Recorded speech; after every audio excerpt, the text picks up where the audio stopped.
Quando a gente fala de DIU, né, que é um contraceptivo de longa duração, a gente quer dizer o quê, mais ou menos? Você, na verdade, ele não é, né, DIU não é de tomar, ele é... Sim. Como que é?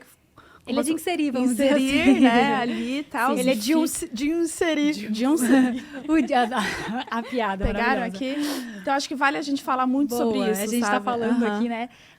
DIU é uma sigla para dispositivo intrauterino, né? Então, Tá. é um dispositivo pequenininho que é colocado direto dentro do útero. E aí, a gente tem as opções com hormônio ou sem hormônio. E esse dispositivo fica lá dentro do útero, te promovendo ali uma contracepção a longo prazo. Então, a maior parte dos DIUs dura aí até 5 anos, né? Até mais, dependendo do modelo. Então, você coloca e você fica a longo prazo com aquela proteção dentro de você. E aí é isso, o sem hormônio vai agir por um outro mecanismo, né, que é um processo inflamatório ali, que torna o útero um lugar menos propício para o espermatozoide conseguir entrar ali. E os DIUs com hormonais vão liberar hormônio in loco dentro do útero, que também promovem as alterações necessárias para que não aconteça uma gravidez. E aí não interfere em nada de... Porque eu acho que, né, a gente mais agora, né, nas nossas relações e tal, não... Tá, eu quero chegar ali. Quer então. chegar lá? Papo aqui de prazer, de libido. Isso não vai interferir em nada na nossa vida sexual, assim? Então, uma pergunta que eu recebo muito, né? Mas ninguém vai sentir o fio do DIU, né? Então, assim, também é um material que fica dentro do útero. É importante entender isso, né? Não fica... A nossa relação sexual com penetração acontece no canal vaginal, né? Entre o canal vaginal e o útero, existe o colo do útero, que é onde a gente colhe preventivo. Então, você não tem contato com o DIU. E fica um fiozinho que é um fio do material molinho, assim. Então, não é nada que vá ser sentido ali, né? Durante a relação. Enfim, não é nada que atrapalhe. E também, né? Tanto os DIUs porque os DIUs que a gente tem hormonais, eles têm baixa dose hormonal, né? Os que existem hoje em mercado. Então, tanto eles quanto o de cobre não vai interferir na sua ovulação. Então, não tem uma interferência na sua libido, né? Entendi. Sim, pelo contrário, na verdade, né? Eu imagino que quanto mais segura a gente se sinta, em geral, a nossa libido tende a aumentar. Porque você ir pra cama preocupada se você vai engravidar ou não, né? Com certeza é um fator que lima a nossa libido. Então, assim, os estudos não mostram, né, alteração de libido, principalmente pela preservação da ovulação.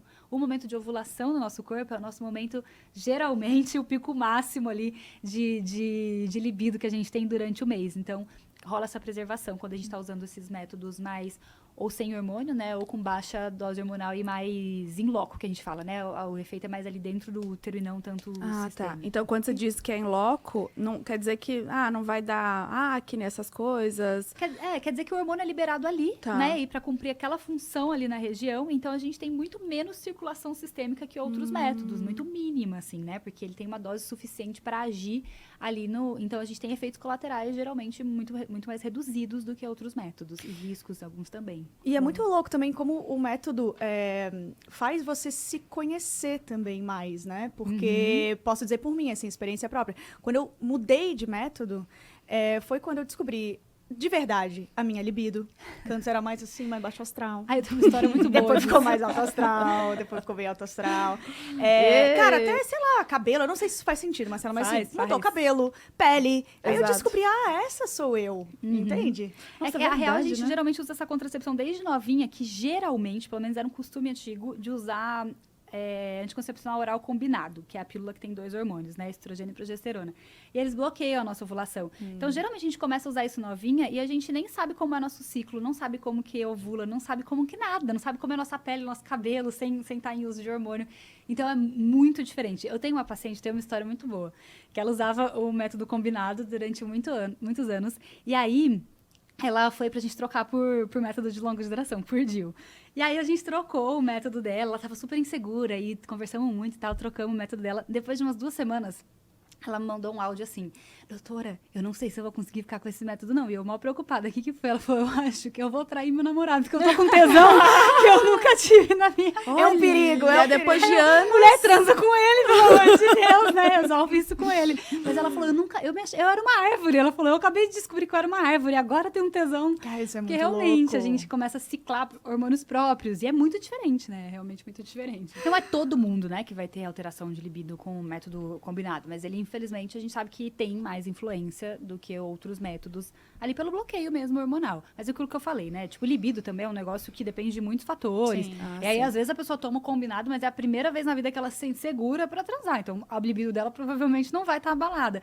Mas é importante saber isso, né? Que quando a gente tem alguns outros métodos que, se você tá tendo uma questão de libido, é válido avaliar. Eu comecei a tomar o oral e aí eu percebi que minha libido mudou muito e etc. Manejar, trocar o método, ir para outros métodos como esses de baixa dose ou para métodos não hormonais, vai ajudar nessa questão de libido também. Entendi. E ele também, né, o DIU, como é um método contraceptivo de longa duração, você também não precisa ter aquele negócio de rotina, né? Não. Lembrar ali, Colocou e vai ser feliz. esquece que tá ali no seu corpo, né? Sim, colocou ele lá dentro e aí você tem um acompanhamento que você faz, mas é um acompanhamento anual, basicamente, né? Semestral, às vezes, mas que você fica tranquilo ali por todo o tempo, e todo o tempo que você tá com ele tem a mesma eficácia, assim, né? Então, desde que ele esteja dentro do prazo que foi dito pra você, que é uma eficácia altíssima, que tem que falar disso, porque o povo tem uma ideia de que a foto do bebê com o DIU na mão. Isso aí deu medo sabe? na galera. Que é E é super uma- sensacionalista, né, galera? Sim. Tipo assim, é tão raro que quando sai uma foto, assusta, entendeu? De acontecer alguma coisa. Nenhum método é 100%, mas aquela foto, primeiro, que ela é fake, porque o bebê, né, nem tem como o bebê pegar um dia, ele tá dentro de uma bolsa e tal. E segundo, que a taxa de eficácia, né, quando a gente vai avaliar um método contraceptivo, que a gente avalia que taxa de eficácia ele tem, então quanto ele me protege, né? A dos DIUs é super alta, tipo, passando de 99%, então 99,8% para os DIUs hormonais, ou seja, a taxa de risco é muito baixa. Então, chega quase com métodos definitivos, tipo laqueadura, sabe? Então, é muito seguro. E as pessoas têm essa impressão, têm essa história que não, né? Tem esse equívoco. E a gente evoluiu muito, o primeiro método intrauterino que existiu até hoje, né? A gente evoluiu muito nesse processo todo.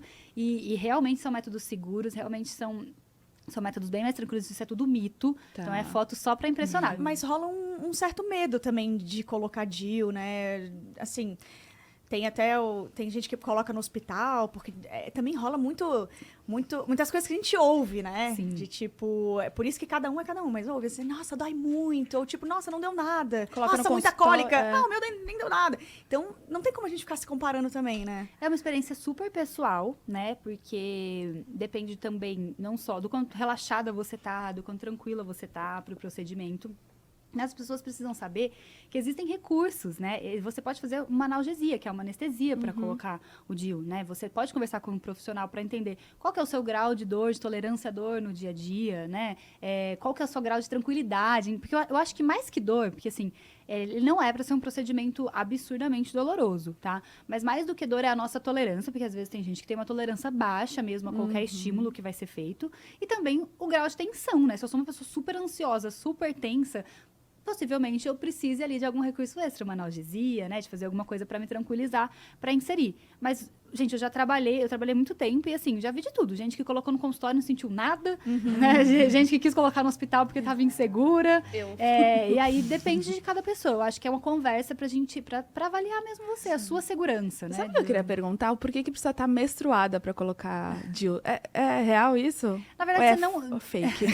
você não precisa estar menstruada para colocar o DIU, né? O que geralmente se opta por estar menstruada? Primeiro, para garantir que não há uma gestação, né, acontecendo, então você está menstruada ali. Segundo, porque ficaria um pouco mais fácil a inserção através do orifício. Quando a gente está ali menstruando, o orifício fica um pouco mais permeável para a entrada e tal. Mas, assim, não é obrigatório, mas muitos médicos optam por essa tática pela Entendi. facilidade do procedimento e também que já é uma garantia que não tem uma gravidez acontecendo ali no momento que você está inserindo o DIU.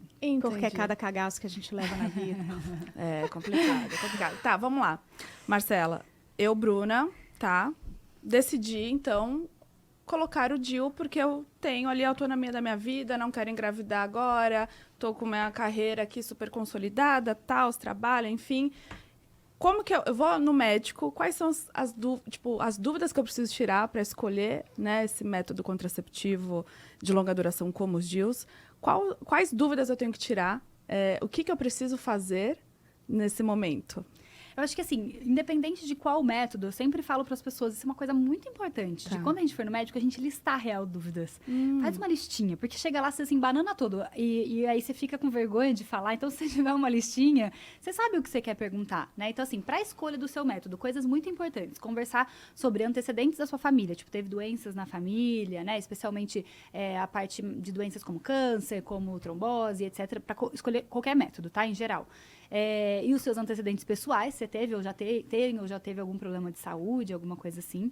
Aí a pergunta eu acho que principal para as pessoas, né? Qual é o tempo de duração desse método para eu avaliar se eu quero esse método de longa duração, se eu não quero, né? O que eu preciso fazer para me preparar? Então, por exemplo, se eu vou tomar o anticoncepcional oral, é o ideal tomar no meu primeiro dia da menstruação, quantos dias depois eu tô segura? Eu acho que tirar todas essas dúvidas é muito importante. Por isso que eu acho que é importante as pessoas se informarem até um pouco antes, sabe? Sim. Você entra no Liberdade Vem de Dentro, Boa. entra lá no site, lê sobre métodos que existem, anota suas principais dúvidas. Poxa, eu me identifiquei com esse e com esse. Mas eu quero lá que o doutor me explica, sei lá, me identifiquei com DIU sem hormônio, DIU com hormônio. Quero que o doutor me explica dentro dessas opções, qual é a melhor para mim, né? Então, eu perguntaria quais possíveis efeitos eu vou ter imediatos, a longo prazo, e o que eu faço se acontecer alguma coisa dessa, né? Então, se informar sempre é bom ir pro seu médico com uma listinha. Muito boa essa dica. Muito Sempre bom, porque na hora a gente esquece. Dá a gente um branco, banana. né? Só de pensar que ele vai ver sua perereca, a gente já fica, já fica naquele momento meio tenso ali, né? Então, assim, eu sei porque era a minha rotina de consultório. Às vezes as meninas ficavam lá, aí eu terminava todo o exame, a hora que ela ia abrir a porta pra ir embora, ela falava, doutora, aí eu, senta. Senta, vai, pode falar. Vamos lá. Porque a gente esquece mesmo. Então, eu acho que eu listaria sempre nessa linha, assim, sabe? Tipo, quanto tempo vai durar esse método para mim, como que eu me preparo para esse método e se acontecer alguma das possíveis coisas que podem acontecer ali, o que eu tenho que fazer para solucionar isso. Porque aí você sai mais segura em relação à decisão.